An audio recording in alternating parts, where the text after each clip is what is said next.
Right, we are 7 games into the Premier League season and about to enter the second international break, so it feels like a good opportunity to evaluate some of the Premier League's newest signings. There's been some high-profile recruits like Hugo Ekitike, Nick Voltemada and Gigi Donnarumma, and others who have hit the ground running. Meanwhile, there's been others who have failed to live up to the hype and expectation, mainly at Liverpool, who spent big in the summer transfer window. Myself and Dan will look now at who has impressed us so far. Right, Dan, you've got a list. I need you to give me that list of who's impressed you most this season. I know you've got 10 there. Do you want me to go in reverse order? Or let's go in reverse order to build up to a crescendo. Let's do it. So I'm aware that when you do these things, you upset people. Of course. If it goes on you upset YouTube, people all the you're time. getting abused. Yeah. So let's just accept that. Number 10, I've put Zubamendi in for Arsenal. Number 9, Rofes, the Sunderland goalkeeper. Not sure I pronounced that right. 8, Longstaff at Leeds. Longstaff's been good. Good signing. 7, I still can't believe Brentford got a free run at Michael Kyoto. Very good. I know he's on loan last season, but has been very good again this season. 6, João Palhinha. 5, early days, but Voltemada. Yeah, he's been good. 4, Truffert, Bournemouth left back. 3, Ekitike. He'd have been number 1 if he hadn't found himself out of the team, because Liverpool are obviously trying to get Isak. And he's still playing better than Isak. Ekitike's class. Yeah. 2, Grealish. Number 1, Granit Xhaka for Sunderland. Said earlier that if Sunderland, Leeds to an extent, and Brentford, teams you expect to be down the bottom, have all invested in Premier League experience in the middle of the park, and it's paying dividends so far because they've all been smart pieces of business. But Xhaka was so good for Arsenal, so good for a team like Leverkusen, and such a coup for Sunderland to get him. And he's been critical to them having a good start to the season. And was that your number 1? He's my number 1, Xhaka. Xhaka. Close between him and Grealish. I was going to say Grealish. I mean, your guy Grealish. What's been really good for what's happened to Grealish is he just looks so much happier. Obviously, I know he could, because he's playing well, he's getting in a lot of interviews and stuff now. We're hearing from him probably a little bit more than when he was obviously out of mind, not even coming off the bench for Pep towards the latter stages of his City career. But he just seems like a player who's just got that weight lifted off his shoulder. I saw a clip of him, I think it was with Sky Sports, I can't remember exactly who, but he was saying sort of, yes, of course, you have your roles off the ball and stuff, but I love when the manager sort of says...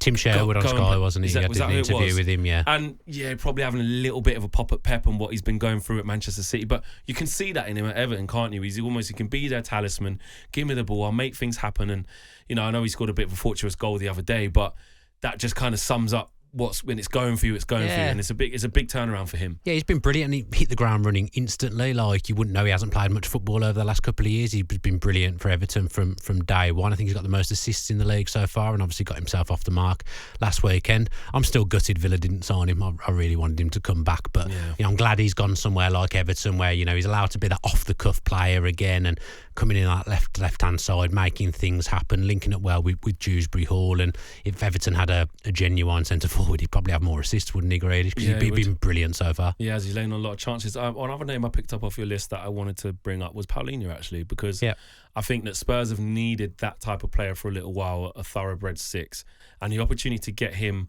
on loan with an option, I think, is just such good business. And I think, when players are doing well in this league and they make that big move to the big club and it doesn't quite go their way, we have a tendency sometimes to put those players out of mind and be like, well, didn't work, flopped, didn't this, that and the other. They come straight back to the Premier League. I'm not saying he's been the most outstanding midfielder in the league this year, but for what Spurs needed and what they're trying to build with Thomas Frank, I think he could be an important part of that midfield. Yeah, I thought they needed like a genuine number 6 for a while, Tottenham. I listened to quite a lot of Spurs podcasts and stuff when you're prepping for things, and there's a lot of really good Spurs podcasts. They're all kind of saying the same thing, though, that they like João Palhinha, but they don't think he's needed for every game because it's him and Bentancur paired together, and they're saying, like, passing through the lines and creativity-wise, that harms Tottenham as a side. But obviously they've got a couple of number 10s out at the moment, which won't help. But João Palhinha's actually popped up with a couple of critical goals as well, and I always really liked him at Fulham, thought he was a brilliant signing for them and a big reason why they established themselves in the Premier League. And I think given time, like, Tottenham fans will really, really start to appreciate João Palhinha, because I think personally it's the type of player that they've missed for the last 2-3 seasons, Tottenham. Yeah, no, I agree with you. They absolutely need that. I picked up on Nick Voltemade as well. I agree with you. He's been absolutely brilliant. And listening to Eddie Howe talk about him a couple of presses ago, I think it was, maybe before the Arsenal game, I can't exactly remember. It might have been just after. But he was sort of singing Voltemade's praise in terms of was in reference to his price tag, because I think that's a big price, wasn't it? It was a big price, and I think it was the Bayern Munich CEO that was sort of saying they've overpaid, and there's this, that, and the other. And Eddie Howe defended it, saying the market dictates what it is, which is true. Yeah, he's right. But also in terms of the individual, saying Nick's done really, really well in terms of coming in. No preseason. It was a very big bit of turmoil that was going on at Newcastle United with the Isak situation. We all know what happened at the club. We all know how many targets that turned them down and they didn't quite get over the line. And for him to come in and take to the team when he's still learning and show a little bit completely different contrast of style of striker to what Alexander Isak is.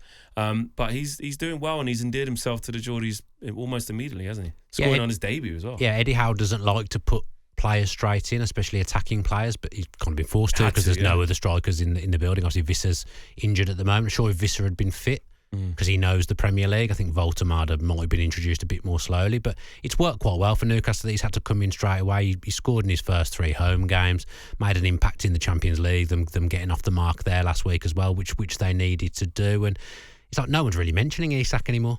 Yeah, at exactly. Newcastle, they're now doing what they're doing. But Ollie Klink does every time I see him. They've moved. Everyone's moved on, but Ollie Klink. Yeah. They've moved on from him at Newcastle now, and they've got a new hero to get behind. And he's done the business so far. Scored in some big games. Scored winners in games, and that penalty was lovely. It was such a unique penalty at the weekend, wasn't it? Brilliant from him. Okay, well, here's my list of 10 players. I've got some of the ones that you've got on there as well. I'll go in reverse order as well. Although my order, I'll be honest, it's not a strict order. The task we were given was top 10, so there has to be some form of order to it. I've done it in order, but I'm saying I'm not like live and die. You're not wed to it. Exactly. Number 10. Here he is. I know who this is going to be. Sonny Lummens. He's played 90 minutes and he's made your top 10. Yes, he has. And it's 90 minutes to prove that he's better than Onana and he can be Man United's number 1. Yes. I'm better than Onana. Well, then you would have been on my top 10 as well, but you haven't played 90 minutes, have you? I haven't, no. So not given the opportunity. And that is, call it bias, mate. I was there at his debut, right? Just him being able to catch a ball was just amazing. So, Sonny Lummens. Okay. I've gone Jordan Henderson, number 9. Fair play, it's a fair pick. I think he's been absolutely brilliant. He was, and actually in the bigger games I've seen him play against, when I see him play against your team, so him play against Chelsea, he was excellent. Got an assist for Kevin Schade in that game. It shouldn't have been an assist in the end because we should have defended better, but he got an assist against Man United for a real long punt forward, and Igor Thiago done the rest. And in general, when I saw at the GTEC Stadium the reception that he was getting off of Brentford fans, he really deserves it. And he's had a little bit of a stagnation in his career in the last 2 moves he's had in out in Saudi and Ajax respectively, but I think he's really done well to pick himself back up and show. And I saw an interview of him after I think the Chelsea game when he said, I want to show I can still play at this level, I still belong at this level. And there were huge question marks over whether he could, especially in a Brentford side that's had so much change over the summer, losing so many key players and key figures, and he's sort of come in there as somebody that Keith Andrews can hang his hat on and say, right, Hendo, you can go out there and marshal things. So help stabilise them, hasn't it? Help stabilise. I've got João Palhinha 8th. Yep. I've got Donnarumma 7th. Yeah, he didn't come into mine, but I was probably an oversight. Yeah, he's been, like you spoke about it. Proper keeper. Yeah, we've spoke about it at different times about, I know your thoughts on how much of a stabiliser he is compared to Edison, and this new look version of City are going to need that type of goalkeeper. So I think he's... I don't think I put him in because I expected him to be good, and he's been good. Fair play. Yeah. Fair play. I've got Xhaka 6th. Ooh, Voltemade 5th. Yep. I had Palhinha 4th. I mean, you've got Palhinha twice there. Sorry, I've got Kudus 4th. Yep. And I've got Zubimendi 3rd. Yeah, I think Zubimendi's been a little bit undercooked, underappreciated, because he's just slotted in there. He just fits into what seamlessly, and it is a bit of like, well, yeah, we know he's good from Sociedad. He nearly went to Liverpool, fantastic player. I'm not really surprised, but that shouldn't count against him in this list of top 10 because he is performing week in, week out. He's got a couple of goals as well. He's laying on chances. I think he put an assist in for, was it a Gyökeres header?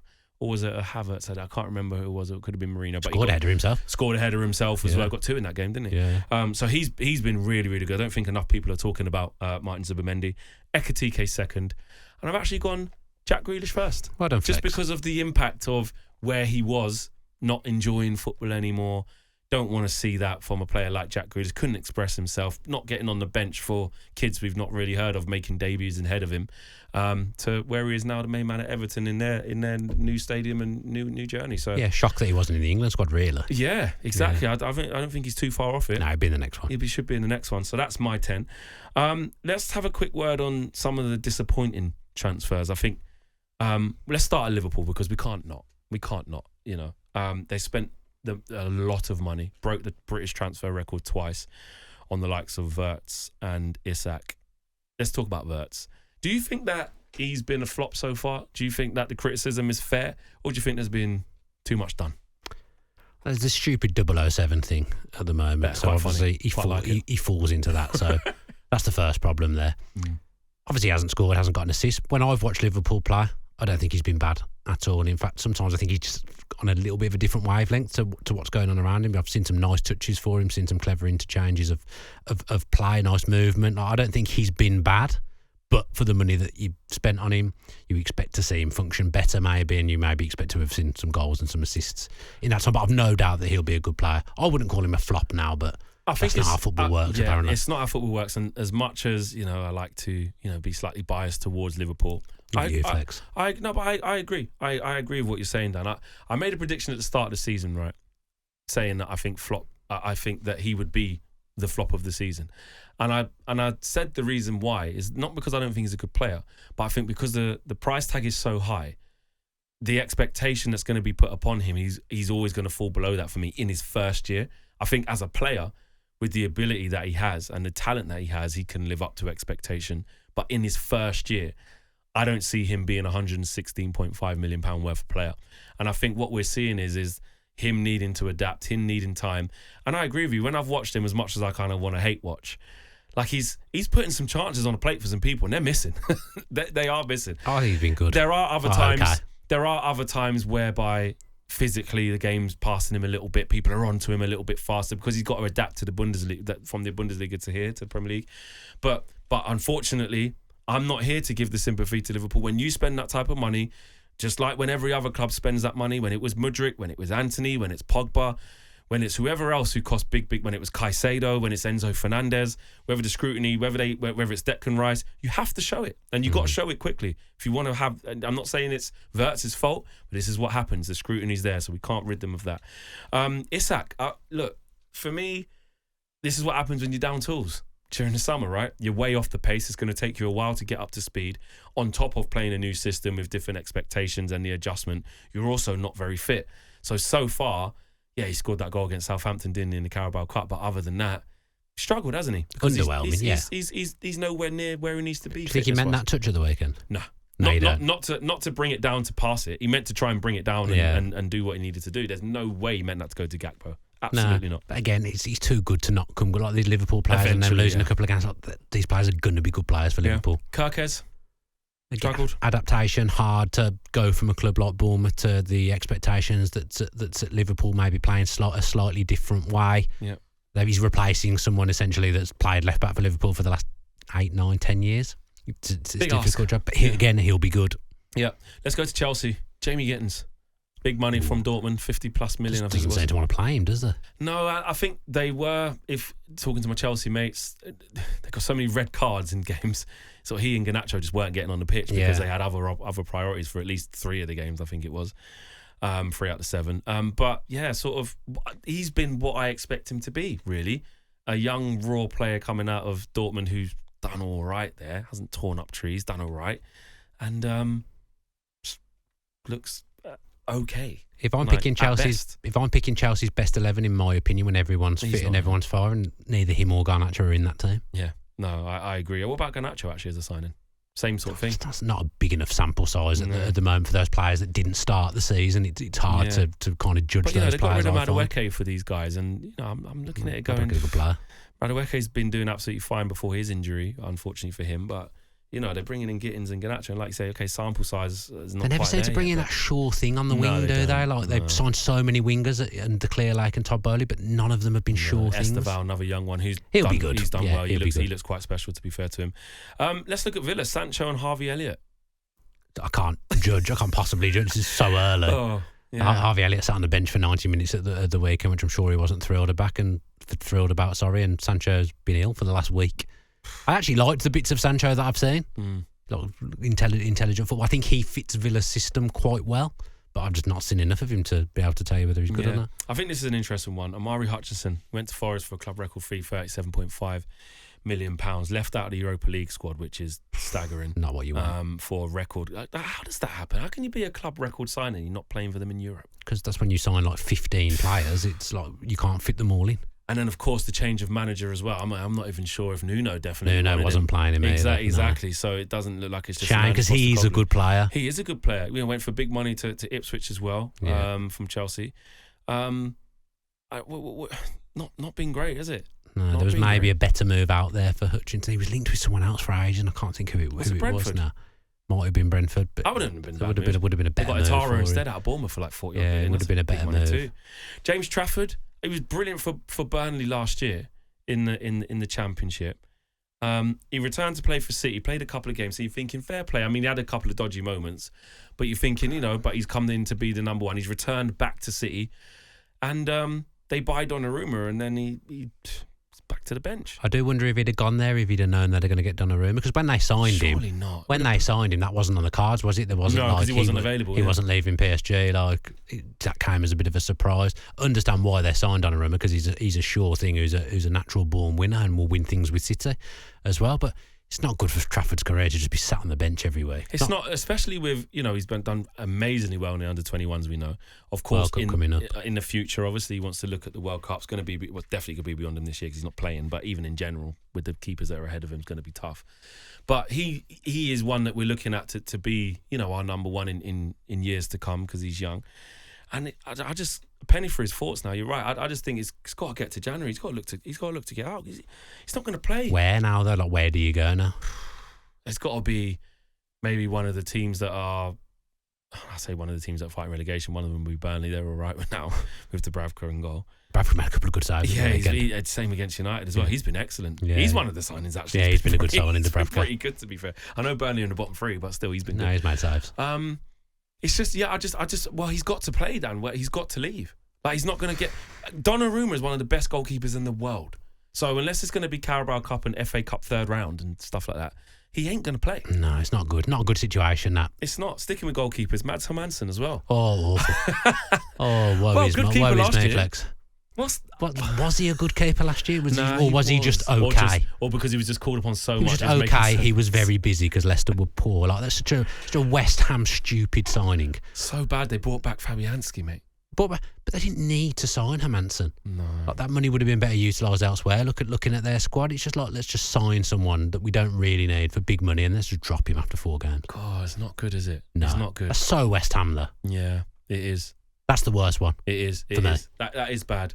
If I'm looking at my own team, if I'm really being honest with my signings, someone who's played 90 minutes is in the top 10 all-time transfers in the Premier League. Correct, because he's fantastic. So that's for me. The other ones, I think Mbeumo's been fine. He's been okay. Yeah. He's got some goals and assists. He's done okay. And even the games where he hasn't scored or assisted, he's offering problems. I enjoyed his Grimsby Town exploits. Yeah, when he came off the bench and got us a goal straight back. Didn't he miss a penalty? Open play. Oh, you're talking about the negative side of it? Yes, of course. Sorry, I was talking about the positive side. I enjoyed that. Sorry. You always do this to us, don't you? Sesko's off the mark. He's doing okay in the last couple of games. Sesko's fine. He's all right. Cunha's the interesting one because he's injured for a couple of games, and he, to be fair, he got injured at the best point, which was the game just before the international break. So we had 2 weeks off anyway, and then only missed 1 game against City, and then came back in against Chelsea, and then started after that against Brentford, and then dropped to the bench against Sunderland. But for the money, all these that you're talking about. 62.5 million. I am waiting for him to ignite. Didn't get that early goal, did he? Didn't get the early goal. Was unlucky close not to have done, to be honest. Yeah, Fulham he should have scored. Arsenal had a couple of chances. I'm not saying he's like not been involved and looks absolutely terrible. No, nothing like that. No. But I'm waiting for him to ignite. And actually, it's Mason Mount that's keeping him. Mount's a good player. Out there, really good player, and he's managed to stay fit. So yeah, I think we've covered quite a lot there. Is there anyone else that kind of sticks out to you that you're thinking, what about Victor Gyökeres? I think he's been good. I nearly put him in my top 10. I actually nearly put him in my top 10, but didn't. But I think he's been good. Just because he hasn't necessarily got like 6-7 goals at this point of the season, I still think that Victor Gyökeres has been a good signing for Arsenal. I think he's been a good enabler of those around him. He works incredibly hard, chases a lot of lost causes, keeps Arsenal like kind of in possession by the way he wins the ball. I think he's been good. Yeah, no, I agree. From what I've seen anyway. Of course, when you're the big money signing and you're the one that Arsenal get in to be the 20-goal season man, exactly. 3 goals. Like if he hadn't scored a goal at this point, then okay. But he scored 3. It's not terrible, is it? No, it's just that he hasn't scored in the last 6. So people are like, interesting. Yeah. Because he's supposed to be the guy getting all the goals, but it doesn't have to work like that. There's lots of ways of Arsenal being successful. Right, you're listening to talkSPORT 2 Social with William Hill, 18+, gambleaware.org.